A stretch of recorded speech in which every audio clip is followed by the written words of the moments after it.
Subscribe చేసుకోండి. అలాగే video last వరకు చూడండి. పిఠాపురం నియోజకవర్గ ప్రజలు చాలా అదృష్టవంతులు చెప్పొచ్చు. పవన్ కళ్యాణ్ గారు పిఠాపురం నియోజకవర్గాన్ని ఎంచుకున్న తర్వాత పిఠాపురం ఎమ్మెల్యే గారు తాలిగా అని చెప్పేసి ప్రతి ఒక్కరు కూడా ఆ నియమానికి తగ్గట్టుగానే పిఠాపురం నియోజకవర్గాన్ని అభివృద్ధి చేసే పని అయితే పవన్ కళ్యాణ్ గారు బాధ్యత తీసుకున్నారు.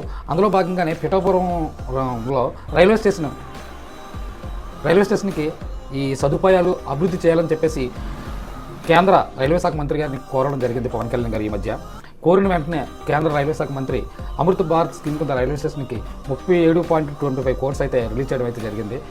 నిధులు కేటాయించడం అయితే జరిగింది. త్వరలోనే పిఠాపురం రైల్వే స్టేషన్ చాలా మౌలిక సదుపాయాలతో చాలా నీట్గా తయారవబోతుంది. అక్కడికి వచ్చిన ప్రతి ఒక్క ప్యాసింజర్ కూడా ఎటువంటి ప్రాబ్లం లేకుండా అన్ని సదుపాయాలు కేటాయిస్తున్నారు. ఏదేమైనా పవన్ కళ్యాణ్ గారి యొక్క నియోజకవర్గం శరవేగంగా అభివృద్ధి చెందుతుంది. ఎందుకంటే మనం చూస్తున్నాం, ఈ మధ్యనే వెళ్ళి కోరడం ఏంటి, అప్పుడు పిఠాపురం రైల్వే స్టేషన్కి అమృత్ భారత్ స్కీమ్లో ఆ 37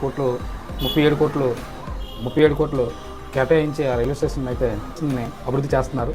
చూద్దాం. Thank you.